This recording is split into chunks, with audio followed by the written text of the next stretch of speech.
Hello beautiful viewers, welcome to this special edition here on Eyeafrica TV. My name is Abdoulaye Jao from the Gambia Press Union. Reminding you this special edition is brought to you by the Gambia Press Union in partnership with CSO Coalition on Access to Information, of course with support and funding from the United Nations Democracy Fund, commonly known as UNDEF. In this special edition, we will be talking about the Access to Information Law, what it entails, what is it all about, how is it there for it to help the general citizenry access information and accurate information. That's the topic of discussion tonight.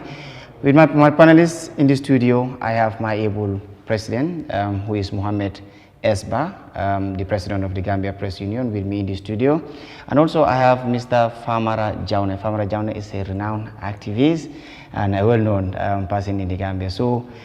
you can just see, seeing my panel, you will know definitely the discussion will be very interesting and interactive as well. But before going into further, I will allow my able president to say hi to the beautiful viewers out there. Mr. Ba? Thank you very much. Good evening to everyone viewing this very important program, yes, which is the popularization of the access to information. And then I'm very proud and glad to once again, yes, we are all share a very important panel discussion with my brother, yes, a very seasoned human rights advocate in this country, Mr. Famara Jammeh. Thank you, Mr. Ba. Mr. Jammeh, welcome to the program. Well, this is your program. Absolutely. Yes. Thank you very much, Jao, and good evening to the audience. And I'm pleased and glad to participate in this very important ATI Popularization Forum with my brother here, our able president, MS Ba of the Gambia Press Union. Look forward to a very interactive session today as well. Thank you. Yes. That's Mr. Jammeh there, looking forward to a very interactive and interesting discussion tonight. And you out there that are watching us right now, you can also participate by phoning the line. Soon the phone lines will be displayed on the screen, where you can call and ask if there's anything that we might discuss here that's not clear to you. You can always pick up your phone and then call us and inquire. I assure you that I have experts who know the in and out of this ATI, that's the Access to Information Law. They will definitely guide you through in order for you out there to make a very, very good use of this law. Mr. Ba, welcome to the program. As you already introduced, we just briefly gonna do it into the English language, then we possibly do justice to our local viewers out there. But just briefly, MS, when we say access to information, in brief, what is access to information? Access to information, which is the ATI law. Access to information is the, having the right to access information, relevant and timely information from the public bodies, as well as private bodies that hold that are working with the public bodies. So basically, we have a law called the Access to Information Law, which was enacted in July in Parliament 2021 and then assented to by President Barrow in August. This law now has guaranteed the right to access information. That is, every citizen, every person residing in the country can access information from the public bodies. It also compels, or it also dictates to the government that, and when we say government, it's both the local and the central government. Yes. That they should not only wait for people to request information, but it has to be like they do it based on proactive. Yes. That is the proactive disclosure. But not only that, is to also allow government to make proper record keeping. We know this country. Accessing data is a problem. Sometimes you even see different different statistics from the same ministries.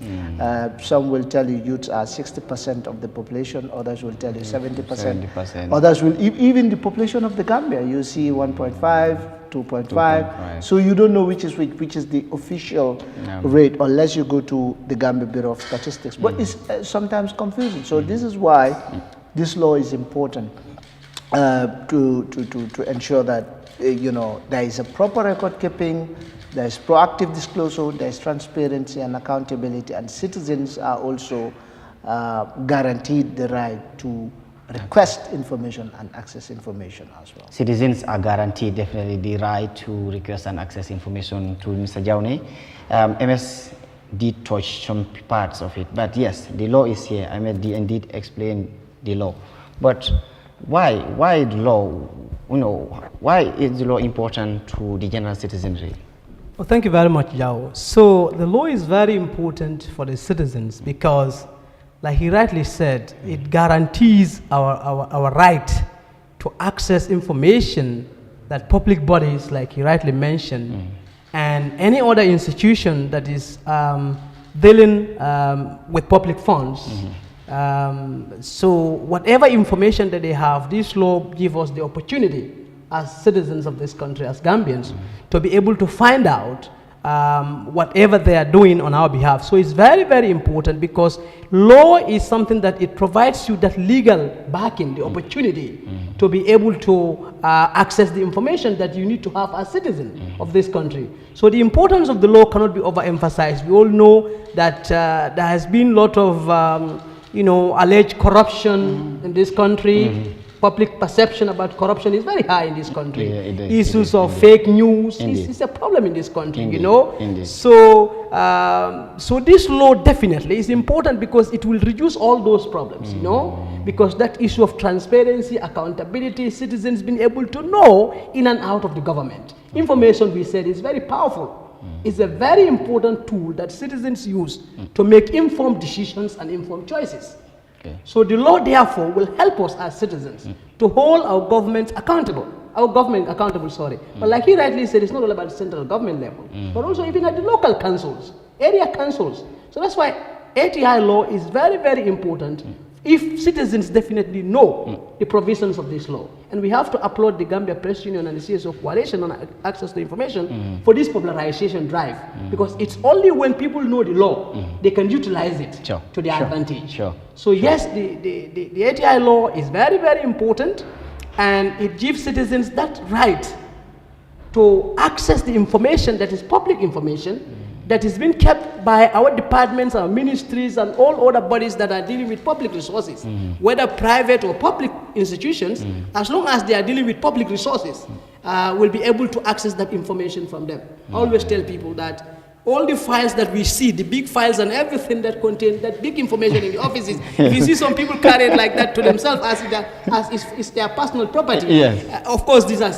belongs to the population. This belongs to the citizens of this country. But it's only when we know how to access this information, we'll be able to utilize the law to our advantage. So ATI law is very, that's exactly my point where I'm gonna introduce. But okay, then which citizen are we talking about? Are there any specific people that should access this information, or is generally open to say everybody should access and can access information? So our law is very progressive. Fantastic. It doesn't even say a Gambian citizen, any person. It says any person. Any person. So that doesn't mean that it brings restriction whether you are young, you are old, whether you are, it says any person. And that's very progressive. Makes sense. Otherwise, some people might have said, okay, they said maybe if there is a ceiling, or maybe there is classification of citizens who should have it. If you are not within that age bracket or something like that, it might be difficult for you to access that information. But it says any person, so that makes it very progressive. So as long as you are a human being, you are in the Gambia, and you are interested in knowing something about something in the Gambia, essentially you can definitely request it. Thank you. If you definitely want to. Yes. MS, just somehow similar, but yes,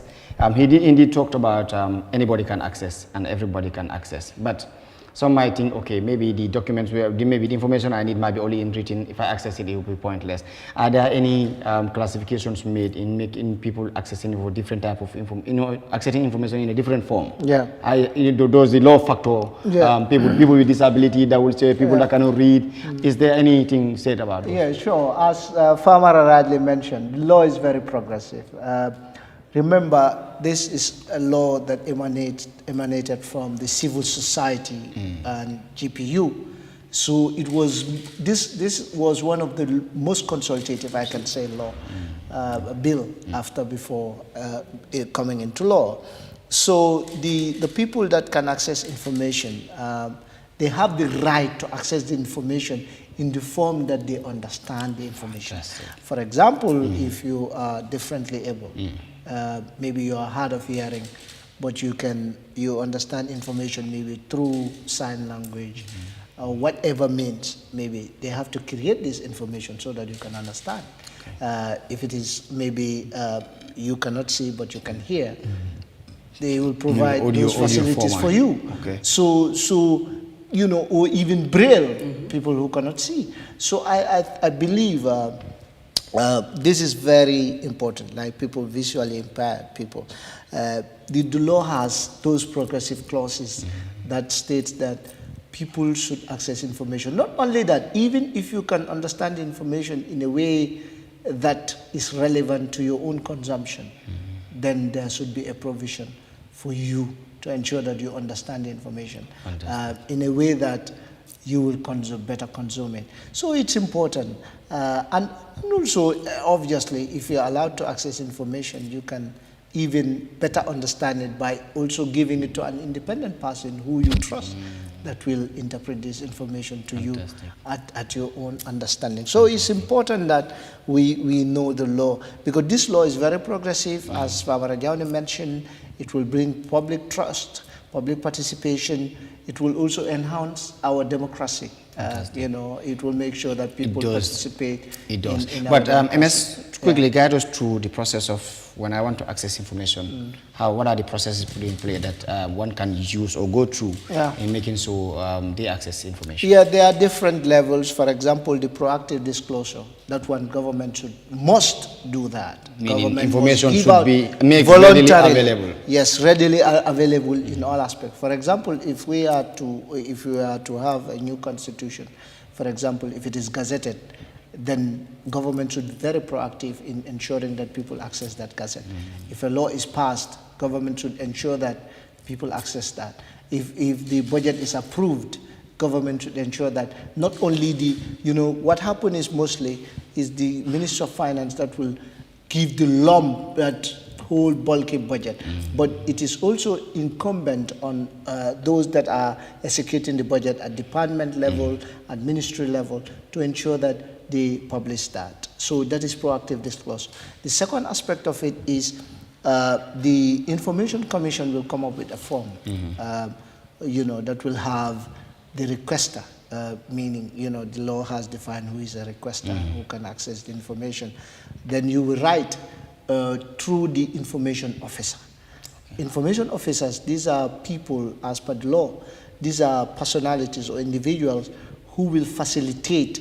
the accessing information from the various departments. So if you write as an individual, as Farmer rightly mentioned, that everyone can access this, then you request specifically. It should not be also ambiguous. Like, for example, you cannot just say, I want documents in 2021, or I want something that is very vague. So you can guide them. It has also to be specific. Okay. Then through the information officer, then it will take 21 days. It can be even today you request, tomorrow they give it to you. But it should not exceed 21 days as per the law. Then 21 days, which is 3 weeks. Then, for example, if you request, then within that 21 days, they should reply whether they should give it to you or not. Waiting. Yes. When I say they, I mean the department or the requesting ministries. information from. So when the requester wait for 21 days or waited for 21 days, then that department is obligatory for the department or the information officer to get back to the person and say, this information you requested, it's either we are still processing it, we are still trying to get more information to ensure that you get the information. But there is also an extension, 7 then to 14 days. But there is a limitation also, which you cannot exceed. If you exceed the extension, then the Information Commission will compel you to give that information. Failure to do so, there is a penalty. So that is those are the processes. You need to fill a form. You need to also get the answers exactly from the requesters. They are some of the very relevant things that ways that you can access information. Fantastic. Mr. Jammeh, quickly before shifting to the local language, well, it is usually said there's no right that is absolute. When we say information you can access, is it you can access there, or is it that you can access any information wherever you need it, or there are limitations? Some will say national security here and there, that there are informations that no, we cannot give you. That's right. ATI also have some exemptions whereby there are certain set of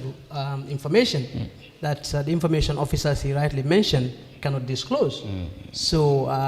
these include confidential individual private information. Yes. Unless if it has to do with at some stage, some public funds, for instance. Because it also put limitations to that. It could be private, confidential, but at the same time, if it has to do with some public resources again, then the exemptions will be waived. But it also has to do with national security issues. Let's say, for instance, how many guns the Gambia Armed Forces have, and what is the strength of our army and the like. But essentially, you can ask how much money we spend in feeding them. So let's say on the private information of individuals, also about somebody's health conditions, somebody died, what caused the death, and what kind of sickness the person had, you don't need to, so international relationship between Gambia and other countries where it has to do with the interests of the state, the commercial interest for that matter of the state, is also exempted. But also state security, like I mentioned, is also exempted from the ATI, because it's important that if individual companies also, for instance, one of the private companies, they did a research or something else, those informations are, and then no public funds has been spent on those things, you cannot access those informations as well. So it has to do with the academic, processes as well, people's academic work. When people do such, you cannot just go and then you want to demand that because you have a law in place. You cannot definitely do that. So yes, there are exemptions, but also the law provides that, even with those exemptions also, it does not, because otherwise people will just take things for granted. Yes, that's the national security. That's the other point. National security. Exactly. So they will say national security. As a result of that, they will deny you the valuable information that you need to have. So that is why the law made it very clear that it should be, very clear that if it is, national security, we all know what national security is all about and all of those things. Otherwise, at the end of the day, people will abuse it and we will not end up having the law that the information, that we deserve to have. That's fantastic. Mr. Jammeh there. Yes. If you are to deny someone information, it has to be justified. There's no any reason based on yourself. But the law specifically state what are some of the reasons that have to be in play in order for you to deny the person that those information. mbokk yi ñu seetaan nuyu leen dalal leen fii ci special edition bi nga xam ne nag ñu ngi leen ko indil fii tey ci Eyeafrica TV indil leen ko nag di kuréel bi di Gambia Press Union ñoom ñoo lëkkaloo kuréel bi di CSO Coalition on Access to Information ci ron ndimbal bi nga xam ne nag bàyyeekoo na ci mbootaay bi nga xam ne moom lañ de ooyee United Nations Democracy Fund ñu gën a la xamee ci UNDEF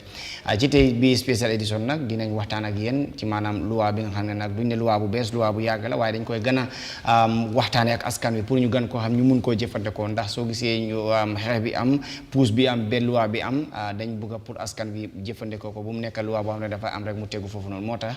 mu jaral kuréel bi di Gambia Press Union ak CSO Coalition ñu ne muti ndimbal ci ron United Nations Democracy Fund pour ñu ñëw waxtaan askan wi xamal leen loi bi te itamit loi bi pour askan wi la loolu la ñuy def rek moo tax tey ma teew fii ak ki nga xam ne moom moo di suñ président bi di Mohamed Esba di président kuréel bi nga xam ne moom moo di Gambia Press Union mbootaay bi nga taxaw na pour bépp taskati xibaar fii ci biir réew mi waaye tamit ma seka waxtaan bi ak ki nga xam moom moo di Famara Jawne Famara nit la koo xam ne nag xarañteem samp taxaw na dëgër na lool ci li nga xam ne moom moo di xeex ak yelle fi doomu adama fii ci biir réew mi jiite kuréel bi nga xam ne moom moo di béykaaña moo ne ñëpp em kenn bu mu ëpp kenn bu mu raw kenn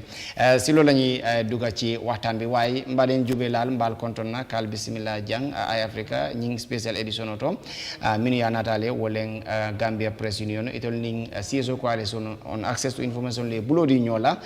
ma ko mi alon ka bota kafo e kafo mi United Nations Democracy Fund jamali yelon on defla ñing kaca ko dum bi mba kaca la tunku mba kaca tunku na dam wolen loi mi alon ka keta loi de fa pare tan tafono loi ko to lem ban loi ameda bari loi nata altol mu alon ko altol den min basiri Gambia banko kanjang loi don wolen access to information ninko access to information wolen e nyanto ya hakoni e nyanto yemin soto pour ka kibarol soto ninko kibarol fana ma fo en tol kibar janjandal ka kibarol min dial hani e kibarol mi alon ko man sakunda tamane anin ku jamal bo wimba kacala kono to baduna kaca kono la bake e bari dum jannin kaca ko nga faale nyami ninna president babe sirine mi alon ko atele kafomi e Gambia Press Union atole nyaton kaya mimi Mohamed S Bati bari fanan na keba kende ba mi alon ko ni hani téléphone nali ajala pan walu nako keba keno mi lota ka hadama dingol hakko ni nyanto kele ka fo mi Famara Jawne ate ka fo mi nyaton kay wolen be kanyam be sina baluno Cairo kono tenko kono bari MS bala may dem si mara kalama ñu dore ko si olof bi lu ñoo waxtane tay moy loi bi di access to information si tenk rek suñu ne access to information lan lañu jema wax fini waaw mooy loi bi nga xamante ne dafa ñëw pour dooleel askan wi pour ñu mun a jox xibaar ci nguur yu ndaw yi ak nguur yu mag yi mooy nguur ndaxte gis nañ ne loi bi dafa ñëw 2021 National Assembly ñoo ko ici enact ko because xam nañ suñ process yi loi nuñ ko dee defaree ci réew mi National Assembly dañoo nangutoo loi bi ñu isi ko ci li nga xamante ne mooy ci président bi pour mu sign ko waaye loi bi mu ngi dooree Gambia Press Union ñoom ñoo amoon xalaat bi ñu boole ci CSO coalition bi ñu ñëw lëkkaloo waxtaana nguur tamit nangutoo ndaxte nguur moo mun a isi loi so loolu nag am na solo for the first time Gambia mu am loi bu mel nii bu wax ne loi bi dafa ñëw pour dooleel askan bi mboolem nit ki nga xamante ne yaa ngi eewoo Gambia pour nga mun a jot ci xibaar nga jot ci nguur mboolem seen doxalin ci dépassé réew mi arankees bi ak mboolem li nga xamante ne moom la ñoo doxalee ak contrat yu ñoo signé ak sax mun nga gis ne ok yow sa gox ñu ngi defar ay bohol nga bugg a xam nguur mu ngi faa def sampa ay bohol nga bugg a xam nguur naka la bohol yi ñëwee ak tamit kan lañ jox contrat bi ak contrat bi naka lañ ko tëralee ak lu tax ñu jox kooku le contrat bi ak lan la moo njëriñ askan bi loolu yëpp mooy accès loi loi bi dafa ñëw pour dooleel askan bi because amoon na jamono yoo xamante ne dañ daan mën a la tey xibaar waaye nguur mun naa wax ne du la ko jox waaye dara du ci xew waaye léegi nag lii dafa sas nguur nangutoo na ne isi la loi bi ne pour wax ne léegi askan wi mun ne ñoo laajte li nga xamante ne mooy information mooy xibaar te nguur du mun a wax maa bañ ci xibaar boobale te mboolem ki nga xamante ne nag saagaa nee nga loi bi am na lu ci nekk de yar dina la dal su daanaka loi bi dafa ñëw pour dooleel askan wi pour ñu mun a jot xibaar am na solo dooleel askan wi wax nga ci tamit si sa wax ne comme askan wi la askan wi suñu askan wi ku dëkkee biir réew ku juddoo fii képp ko xam yaa ngi dëkkee yaa ngi yeewoo ci biir réew mi rek loi bi dooleel na la pour nga mun a laajte li nga xam mu ne axase yi la waaye ñeneen dinañ ne ok man kanaan lan laa war a def su ma bëggee xam ndax am naa sarta wala doxalin yi nga xam ne wala tëralin yi nga xam ne teg nañ ko pour nit war faa mun a jaar pour jot li xibaar bi nga xam ne moom la ñuy wax ni waaw loi bi dafa ñëw force dafa sas nguur lu ñëw proactive disclosure xam nga right now soo bëggee xam ñaata la KMC am wala BAC ñaata la am ci koom-koom ak fan la ñoo dugal seen koom-koom bi dafa naxari pour nga am ko ndaxte maybe foog nga dem ci office bi waaye loi bi dafa wax ne léegi waruloo xaar nit ñi dem ci office bi da nga war a def tëralin bi nga xamante ne mboolem ki nga xamante ne mun naa toog suma kër sax ma xam seen dépense bi loolu mooy proactive disclosure secondly mooy askan wi mun nañoo laajte dañoo am forme mooy ay kayit yi nga xamante ne nañ ko jagleel nit ñi nañ ci binda soo bëggee xam loi bi nga xam ne tamit doo wax loo xamante ne comme dafa yaatu rek nit du ko mun a xam so da ngaa wax ne information bii laa bëgg a lii ak lii ak lii su dee contract document bi nga xamante ne maybe let's say Fast Njaga Coy ñu ngi faa liggéey ay bohol ma ne contract document yi Fast Njaga Coy bohol bu ñoo liggéey ci béréb sàngam laa bëgg a xam mu spécifique understand then nit ñi yow nga dem nga submit ko nguur bunta bu nekk dina am lu ñoo ay information officer dinañ teg ñi nga xamante ne ñooñu ñooy saytu loolu pour mun a dimbale jokkalante nit ñi pour ñu mun a jot xibaar bi so ci yooyu ngay submit nañ wax commission bi su taxawee nañ gën a waxtaan ak askan wi naka la ñoo submité forme bi naka la moo mel ak yu demee noonu so suñ ko submité den dafa am diir bi nga xamante ne moom la information officer bi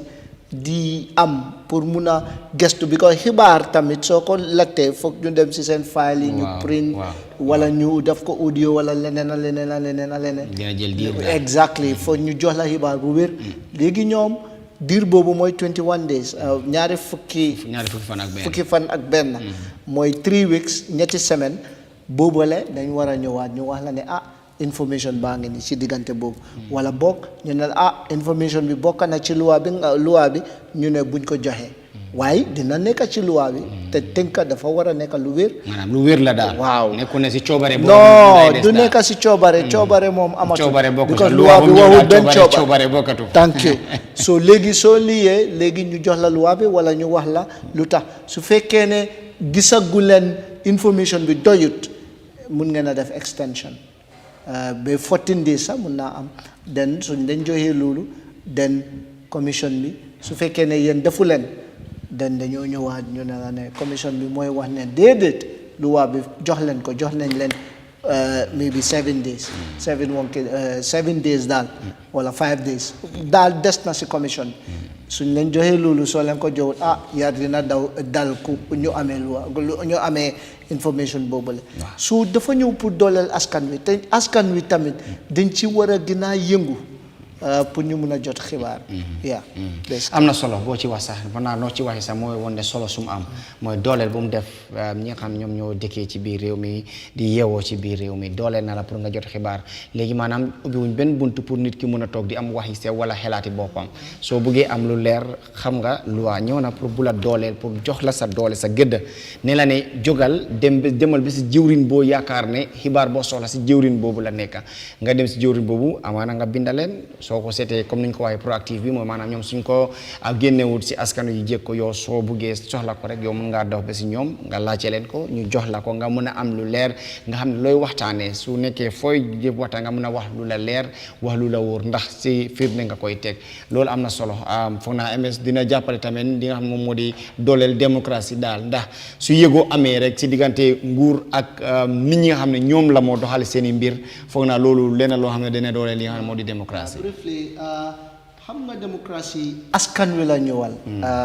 bokk na ci mooy participation démocratie su amul participation mooy kon doo ko ooyee démocratie nguur sax su amul participation du nguur waaw yëfi buur la wala doole waaw so da nga gis ne wan loi bi dafa ñëw pour dooleel suñ démocratie saxal ko ndaxte askan bu nekk ci lëndëm duñ mun a dem ci kanam du mun a fan yow yaa ma naaw ma wóor la rek waaw dama laa nuba wala ma jox la ay suma nag am na solo ngay ma nubatu te every day nga rendi benn nga lekka te du ma xam nga toog ba living nga ne ma nag yi jeex na te fekk man kon su ma sàggaane dama sàggaan waaw so secondly dina isi kóolute diggante nguur ak askan wi ko am na yoo xam ne nit ñi ñu ngi ko wax because xamuñ am na yoo xam ne nit ñi ñu ngi ko wax because radio kankan lañ ko déggee te nguur waxul te amuñ tamit bunta yi nga xamante ne naka lañ koo jëlee soo dégg nañ yu bëri yi nga xamante ne dangaa gis ne sax léegi-léegi nit ñi wax nguur ñëw mu ne nee du lii waaye su fekkoon ne gis nañ Africa 50 contract bi nekkoon na fi caw ba nit ñi sax ñu ne nguur gi jaay na suñ bridge bi nguur gi def na lii nguur gi def because contract buñ signé woon January wala December su fekkoon ne isi woon nañ ko mu leer proactively ñu woon ko askan te coow du jóg ñoo xam ne lii ak lii la waaye nit ñi di wane ma ne nguur gi léegi dañoo jaay suñu alal yi jaay benn nit ñi sax di wax yeneen ak yeneen yoo xam ne bokk ci so loolu am na solo da nga gis ne yokkute dina am tamit citizen participation ci anami élection bi mooy nit ñi bokk ci élection bi ak tamit nit ñi bokk ci penco yi réew mi public opinion ñu bokk ci even defar loi ba pare bi ko nit ñi dinañ mun a wax yoo xamante ne dafa shape policy mooy sarta yi nga xamante ne nguur loolu la moo defar ci réew daf koy jëlee si nit ñi daal thank you ndax ñu ngi si joxe seen xalaat nit ñi nañ ci bokkat nañ ci gis te tamit nguur ci naamo la moo dundee nit ñi dinañ sawar pour fay naamo te naamo si nit ñi lañ koy jëlee thank you dinañ xam man su ma fayee naamo ndekete suma naamo bi dina jënd garab ndekete man suma naamo bi fii la moo dugga ndekete man suma naamo bi dina mun a saafaral yeneen yi dina mun a yokka wérgu yaram askan wi dinañ gën a xam loolu dinañ gën a sawar ci fay naam so yooyu daal loi bi dafa am solo na solo bu baax a baax ndax loi bi ñëw na pour dooleel lii sax day jàppale nguur sax kóllëre comme noo ko waxee am na solo bisa jawne mami kacaka non do manindro wolen ñin loi bi wala kacaka wolen access to information team nin ko mba manika jubela wala manika kam moy la jubelal nin ko access to information ba kam bari nin ko access to information lafta fala manika ko ba mu nek foka jang you go access to information womu angale kangole nasara kangole mo womu pour banku dengulu be silo soto la nyame ka kibaro soto kibaro men ngalo man sakunda kataka o kibaro la ka banko tamandi kibaro menna asadari fanan amanke banku dunu bu koleya ko ti baw wala lota say pour ka je ko kibaro ni isa soto do te banku dingo wala mo access to information ti wala men ngalo ko anata ka banku dunu sembentu ya pour man sakunda be tamakan kibaro menna abolu kono la fo karjol lembang fo na ofsol la tamandi nya lembang fo banko la budgeto kenya lembang fo nim banku dol tema contrat lembang anim kibari jama man sakunda katama men bela banku diwlu basatu la nyamento sadara manke bul koleati bari mo fanante balla pour ka soto wala ma access to information mune ñin loi kumayande in access to information ka kibaro soto mune akumaya ms la banta wala fola scienteng kibaro loi ñin kumayata bake kadum follow mbe ngalo ne ñim banko ko jani mo jama ka kalamuta kacata e kanyine foye ko ibe kumpari man sakunda be taka nyaadi akamunte buka kalamuta man sakunda kul mi be tamaka man sakunda kul nimmen diata man se akawol bondi kadi molla barali kibar safilal fangolo dolu be je kala fik kibaru do soto burka tamandi e ka fo tayna bi samayna asafe yekete sayten akole ata bagge ñi luwana ta pour ko be solo ndi banko di ngulu bulu kaje ko kibaru wo kibaru sula tala ñi banko kan jang na tara beta na falale amantare banko torala e nyanta ka kibaru ta ka dira akuma da bagge ka fo fake news na fa angale counter radio kanka kibaru si jawta abanda sa ñu social media be kerin sayente kibaru la mo be ka journalist oti ka to munati ne koko breaking news ado ba to dol man ka kibaru sa hayari uti fam bar ñimnata pour kaaje ko kibaru sa hayari ngo man sakunda fa wala bo ci kala kadi banko dingol la ando man ka banna journalist ol dammanande wala nga fa modo e comment on etiya e manna journalist ol ye damaye banko dingo be momo na be Gambia jam bele ben na fala luwanyina e ka do to ko ni hadu ngo momo isi ila nyantole mu yeta me kumpa ya nyininka abulay me ni luwa fanan dia akoni be kibaro nyinin kala imanya nyinin kala munati ne subhanahu wa ta'ala ila suno munati ne te ko ila ftalon na misali fe ministre ka joni la ila nyantole mu dron ila right le pour kalon bal moti la nyanto nyinin kala yende ke nyinin kala la ka to ning loi mo da do be je i ba fa la ko ila justification nyim mem bete ya ite loi nyi ta dile la bar loi nyin ko ni la fata kibaro lonna isa nyinin kanu hanna tri martisinde ando na fal fanan be wolle kono lankene mo kola banko dingul ni man sakunda te mo fanan am démocratie ni ba sabati ndilale banko dul be parla pour ka namo jo kadu ya lonno ko ka namo menjo fo area council lembam fo central government lembam e ka kodol men bejo aka tama nyame lankene mo ba kono e ka jele ko man sakunda ka communicate le aka kibaro dila mo sulata kibaro menna ibe sawar la pour ke da bula banko do ko nyinto ibe parla pour que lo ke la kodo bondi kana mo jo ibe parla pour que da bula démocratie balundo to na banko nyin kan jang ba yalla nimme mol men yalla wolle be marlo la ani mol men yalla ka wolle mara nin kumpo be woltema dibo dunta woltema abe ko la pour que banko fa mara lanno fon ka lanno nasin be lanno nasin la kato wol ba fa ngamera nyine be kere nyin don fa ngamera ko ngamera nyine mu ngamera bokadu la samba nyaato hani kibar senu wala ka mol nafa adu nyimbe na la pour que kibar senu soto sabati ne nyim banko kanjang meni be marlo la ani ka meni mara lan kene mo si waranda motema kibaro nyin dum fana ninko kadi kibaro fana bebo kadide luwaji ngadula dan tam faje wota dila ko hako na be di tan ka be di yo fana man ko yabula fana man ko ko dan tam beje o fana man ko flajele man yal luwaji ko abitata bake hana ko men nyanta flajeto ay ko serian le munatin na nyanta flajeto abolu kono sayinteng tele sifa jolle message wona la bunko no wayta na famunel.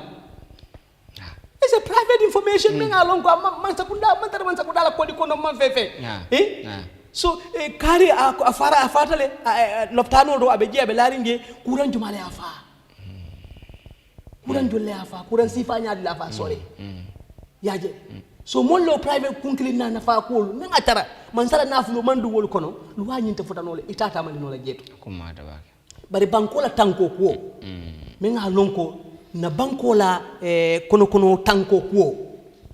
pour misalo fe na sojaro lu isa fo nole nka domoro men dundi la kol konto da pansol wasifa ila sansol ni ko bar kidi nyaadi lebe bulu sardi ko ba jolle be bulu ka ni afa yala jam fo ka dandame ni luama wo sembo fanandi mo la pour ka nyi nka abula do ko mata bakale munati na yoke exemption te ni Gambia la jawo ye kibar sifa soto asikeno nani Gambia ma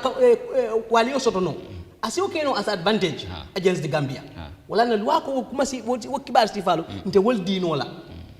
bari fanan mo fana me alon ka fo ila banko ni banku de to dol tema kibar ko dol be jeto hani na foreign currency ko dol fana be jeto wol ko dol be jeto wol be banko la kullu dol te me ala banko le nafala mbele nafala bo kono wol dol fana beta dino la ka di molla ya molla research ko comme academic ko ye londo lu karim ko men bondi kunkilina ko yele na fulo dunda kono itata no eta MSA ya fa be ni loi tamandila kan man sakunda na fulu man dunje fata fanga londo ay mem mira a dada na tara fanga ma sea itini loi tamando ka forcer kadi adu loi dum men ngadi ya wala be nyinte ko nin ko loi forcer wala mu wala ku jam wala ani luwanta ya fata yala luwanta ya wato na hadi ya tay sadi na man die wato men ibindo constitution e Gambian ko lay sembo dinnale to hold the government accountable bar biti mallu waso mello ta fanye me ngalon ko sinensi mol man sa bulo muta ani man sa kunda do kulal ka fo nyin kibaru karu lafita wala la nyi loi dum nata ka wala nati andum ba soto la nyaadi fanan wala mo nyinti MS ya fo ka ta ko no jang information commission be lolale bar hal nata information commission mallo loi mul waleti hani bi ni mel lafta loi nyin testé la janning commission be lola isa testé la adi be kanyela ni ala efasa kadu luwalam laws are meant to be respected. Yes. Say muna nyanta kala wala munyenti ko man sakundala bunda ibe molle tala doku wala je ya fay ko information officers amanke PRO la doku woti de yalo mol ka jaga si PRO ni information officer de PRO nga minister area council to ani ministry department wala mu jele ka ministry la kuma nyimma ni la doku ni la katakul ke fo safo ila jali nyimma abanta itele ya foko ke jaliya ke ka doku men ka beti andi ka wol buka wol te jale no wol te jale la bari men be kala information officer de nyimman sakundala bundali bebe molle tala doku wala aske no mo kutoti aske no modo membe do ko wala je barata be designate la do ko be kala wal to draw information officer kaje ko nim moye fomo fil ilafta kibar sor la man sakunda kono itelo bunda nyinna atele be kala moti menga lon ka be ma ko ila pour kibaro nyin soto nyama ndi atete ni lafita asaferi man ni lafta audio man ni lafta aga drawing man ni lafta mem mala ajika ayadila andum fane koy manya mol charge la kafo ko luanyi ilafta kibaro la ibe nyine jola folo wuli nyi nyongani ni ya dada yi misali fe ni kayto photocopy me ngalon ko dala silulu ya photocopy lera kilinam ela silulu ta ya samba pour nyin kam mo ko te fanan sa so no sama ya reproduction fee isi wa charge no mol lale wo information commission afana mbelo la pour nyin kam bangalon control la jang loi kende jama be nyim banko kan jang par enforcement mo problème wote ka loi tamandi on problème wote wala na commission be lola ni kibaro kaning information commission kibaro boda information officer ibalanta iman son kadile kadu modol be je wol dalta men ne la jatol dalta men wala mo kasi kibaro kan ha dol dalta wala is a culture in some departments ka bondi wo mu tanale itol fi ni aboni do ma o masi wala kan eti law ko is very progressive ako yalo official secret act be kira ni loi dol be kere men ko man sakunda la kullo dol be je nyanta wol ma bolale ni loi ko ni masala misalo fe nyin loi ni wol loi nyo wali wol wali be burkala nyine be tamala ñine be tamala tonya wato min dina nyama si abari kon ari nyama screen to don nombal be jere mi yan ko balanke no mari nje na laftal dabla la kacha kono dorong al se won nombal commandé al ye lafta fe mo fe nyinin kala mi yalon ko to mando nga fo janne aman ko alma al se commandro keno to mando jawne be janne aning Mohammed Esba itol be senendro kala mbokay comme ni ngena setan si screen bi ni so len buge waxtaan wala am lo len buga lacce ci manam luñ ci waxtaane su len déssé leer ngeen ñu call laajte ñu lépp loo xam ne leeru leen ci wàllu loi bii di access to information MS dina ci defal leeral pour yéen ñi nga xam ne yéen ñu nekk di seetaan ci waxtu bi nii ci télévision bi nga xam ne moom moo di Eyeafrica di leen fàttali réglé li special edition la indil leen ko di mbootaay bi di Gambia Press Union lëkkaloo ak ñi nga xam ne ñoom ñoo di CSO coalition on access to information ci ron dimbal bi nga xam ne mu ngi bàyyeekoo ci kuréel bi nga xam ne moom moo di United Nations Democracy Fund ñu gën leen xamee ci UNDEF moo tax ñu indi leen pour waxtaan ak yéen tamit gën leen a leeral loi bi di access to information mbaɗi ngol ñimmu special edition oti min ya natale wollen Gambia Press Union oti e tol nin ɗum wollen CSO coalition access to information le bulo du ñola kañing special edition o natale makoro ɗum bota kafo me United Nations Democracy Fund jamali yelon UNDEF lela ñatale pour ka kaca kale loi mi yalon ko ngaw min foja wala access to information luwati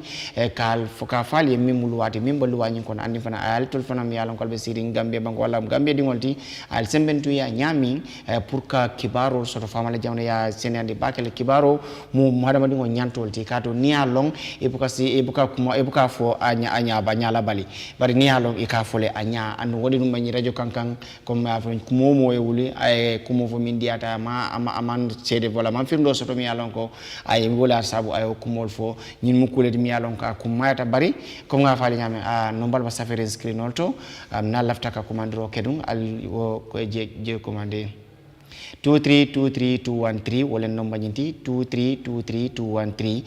na lafta ka dabla ka cañi kono MS luñ doon waxtaan nañ ci wàllu démocratie waxtaan nañ ci dooleel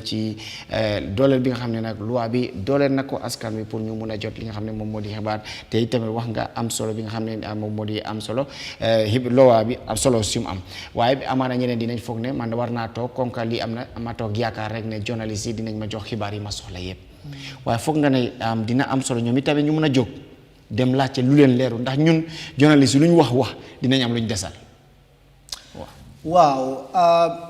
comme loi bi Famara Jaw ne wax na fi mu ne Gambia dañ dee am loi yu baax waaye implementation waaw lu tax loi bi ñëw nguur dafa gis ne ak yelleefi askan wi dafa dañ ko war a dooleel ci loi moo tax nit ñi war a mun a jóg ñu latte xibaar because nguur soo xoolee constitution bi wax na ne mu ne doole nguur fan la dee bàyyi ko mooy ci nit ñi waaw sovereignty lies in the hands of the people te nguur seen taxawaay seen gis-gis seen doxalin yëpp ci fan la war a sukkandikoo te ñen la war a njëriñ mooy askan bi léegi yow man su ma la dénkee dara pour nga liggéeyal ma léegi la tew ma bàyyi la noonu yow di nga nekk ak sa sago waaye ñëw naa sax ma ne la ne léegi tegal naa la sarta ak loi bi nga xamante ne yow mun nga ma gestu di ma yëgal ne yow even sa xale sax soo ko nekk di gestu di ko wane li bàyyi lii di baaxut maa ngay bàyyi xel yow mu ngay dem school yaa ngay bàyyi xel dina xam ne yëpp suma papa wala suma yaay ngay bàyyi xel soo nguur nag suñ leen bàyyee dañoo noflaay waaye foog faaw ñu dem di leen kisi soo gisee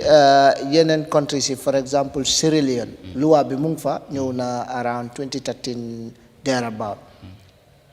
waaye am na ku ma doon waxtaanal koo xam ne dañuy woon nañ Ghana moom maa wax ne mu ne nit ñi nga xamante ne ñuy Sierra Leone yi ñoom nit ñi seen boppa ñoo di gën a dem ci loi bi daan journalist because time bi def day jël time so journalist bi maybe fekk def na gestoom xam na understand so moo tax nit ñi askan wi seen boppa lii def leen dooleel ba nga xam ne dangaa gis ne kenn du la teree dara ci pour nga am xam-xam ci loi bi te def laa dooleel naka la nguur di demee ba pare yow sax xaalis booy génnee di fay li nga xamante ne mooy taxe am na solo pour li nga xamante ne mooy askan wi pour yow sa boppa nga xam xaalis boobu fan la moo dugal fan la nguur di dugal butut bu nekk for exemple nguur waxoon na ne li nga xamante ne mooy béykat yi jox nañ leen ay nangami xaalis jagleen nañ leen pour ñu mun a jënd seen gerte gi understand waaw nguur naka la ñëwee pour wax ne nangami xaalis la béykat yi soxla loolu war nga ko mun a xam fan la ko teg fan la ban gestu la def fan lu tax mu sukkandikoo ci loolu naka la ñëwee ba am décision boobale xam nga comme façon yooyu loolu mu gën a dafa am solo moo tax réew ci xibaar mboolem ni even diine sax xibaar foog nga xam nga jàmm yàlla sax wax na ko xam ma balaa nga maa jàmm waaye léegi soo waree yow soo xamut ci réew dafa mel ni ne rek yow moom da nga nekk ci réew rek xam nga waaw da nga fa nekk rek yow fu la affaire yi yóbbu rek nga dem waaw fu la gën a waaw di jaay te fekk yow yaa am doole boobale because soo xoolal politiciens yi ñoom suñ buggee am falu suñ ñan lañ dee dem si askan wi ba sa biir néeg sax dañoo dem di la latte moo laa woon ne yow yaa am doole léegi yow soo falee kooku noonu nga bàyyi ko te luwaa ñëw na pour wax la ne léegi mun ngaa jot xibaar ci moom te doo am gàllankoor lu tax doo dem di latte luwaa di xibaar yi am na solo comme noonu ko waxee rek am na solo bu baax 2323 213 la mooy nombre bi ngeen a call pour mun a def laaj ci su nekkee am na luñ fi wax loo xam ne leerut MS wax na ko am na solo nguur waruta ñeme askanam waaye askanam su xamut nguur dina ko ñeme comme niñ ko waxee olof yi dee waxee rek soo gisee bukki yëpp boo xambaane ci doxin wala nguur bi su ñemee askanam dafa fen askanam moo réer xamut waaye nag sa askan su xamee rek nguur dafay ragal dafay doxal yoon boobu nag moo am solo mooy ne xibaar nag moo lay jox nga xam nga mun a origaay doo xoj suñ ne xoj nag dinañ ko ne xoj amaana wax bi wala rek xoj nguur nag dañ ko war a xoj soo ko bàyyee comme ni ko MS wax mu yasar origaay lu ko neex def fu ko neex dem amaana yow seet nga réer doo ci mun a topp dara ndax moom xam na ne askan wi xamuñ so moo tax luwaa bi nag ñëw ne askan wi dafa war a xam lu nguur di doxal nga xam ne yow itamit di nga leen su ñëwee sa pour soo leen waxee lii ñu bañ koo def su ñëwee pour laaj la sa baat mooy sa karta nga leen ne yéen yéen a ngi fi woon doxalu leen lii doxalu leen defeelu leen ko nii defeelu leen ko ne te jéemalu leen soo am na solo pour ñu xam lu ñoo doxal si Famara Jawne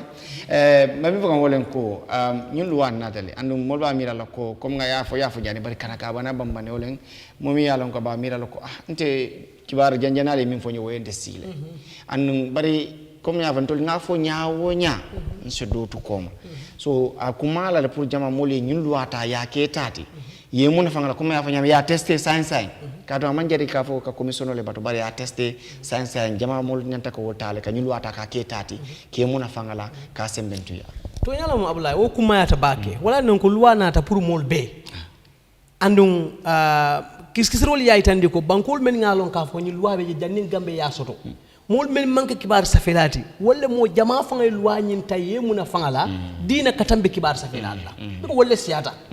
kibar safelal man siyañim banko kan bang mol men manka kibar safelati wala siyata ni tata Gambia banko la ma fangala misal fe to la wulli ñol santo to la sifalto e ba ya skeno community dol be jeto isla for the entire district aske man kibar safelaje foni watini programme ko tata jeto par mol be sirin je fananto mo be sirin je fananto ko fa ñantolem pour ka kibaro ñin soto o dol wañin ko be Gambia dawo da imu mo sifa walati isifa muna fanno luwañin nale pour ka lon ko man sakunda be tama ka nyaadire e kamune kaccanto yala ka to kabirin somanda fo wularo man sakunda la tanin na be abe mo kibaro lati man sakunda ala tanin na mu mo be kibaro lam ala deo fanga mu kibarol te exactly ala deo fanga mu kibarol te woto wala tinna kabirin somanda fo wularo fo suto man sakunda madama man sakunda be tama kan kibarol be kafu kan nyoma doron ni moli wulta somanda ko be ta do ko wala man sakunda do ko wala e kata kibarol kafu nyomali atole be ko kibaro sa doron wala na ko matale luanye symbole yala pour al salon ngara tare bulari man sakunda no doron fo na area council no doron ni même fo doron ngoke comme back to your question ni même fo jonen sol la carola yalon jonen sol kibar sa felalu wol kasula kibarola mebe tari harin tarinke ibila fila ya moy bi ya bondi bi ya kesendi bi ni loi du ngalon ne ko kibaro dol beje wol mu kibar koto malleti i jam fatale be ngalon Gambia jantul ka information ma bo nyamen kibaro dol beje faylo dol beje to wol be kotori be jumari nyokan pour ka wol dol fanga bondi you can spend days pour ka nyinin ka bondi wala tinna ite mem manke jonali soti imuna fango loi nyinna fara hanna tar journalist o kibaro nyindi asikeno ama be dila because asikeno atama ya use ay même moy doron ala sources men diala ate wala popis ite la fita pour que mo detail soto kibaro nyin ka kesendi kendeke ka kibar jama soto akono isi ya luanyi use nole ibe Gambia dawo dandi pour ite finance mu na fanno même me ye kumpaje ya kesendi no luanyi to oton kana fa doron journalist after fana journalist on nyanta mel lon na fana there are many categories of journalists journalist do be je wol mu pro government ko wol ka di ma do so woni depend na wala ko be wala la moy la pour ay kibaro do foye ma do fode para do be je mengala is critical of the regime asike na sudo to go mala fa tonda ta mala fa ado mala ta mala fa asabula itam abula itam bari luay sembo di tole la ko sai ikana hani wala do ko bato fa me ita kumpa a critical ta ba man critical ban ita fa ita yanyi nin kaya so ngabulay wosona tale de abe munna fala Gambia dingule wala mun yinti ko ngamira karle afu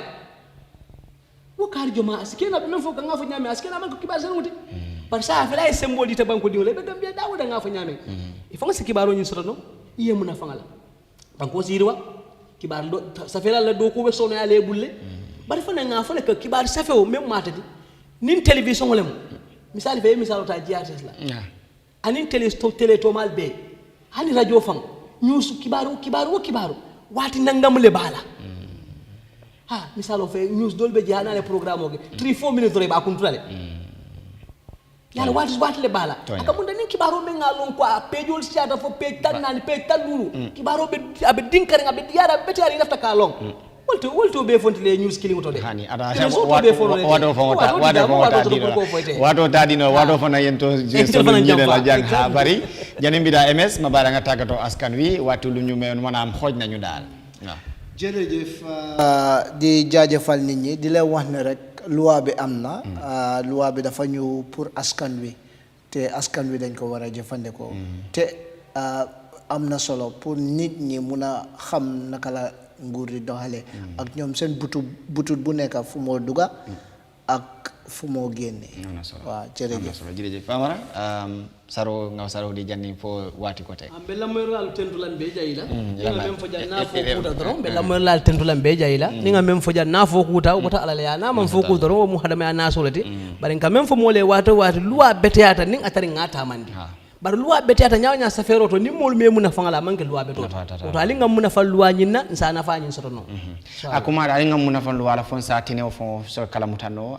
wato so nyina no ka fale no programme special editionality mi ya natale no wala Gambia Press Union itol ning CSO coalition on access to information ma ko la mi yaron ka abota ka fo United Nation Democracy Fund mbokay li lañu watu mayon yakar nañ comme ko Famara waxe rek su nekké wax nañ fi nga xamné jaarul yoon amana bobu organisation na sa hay hel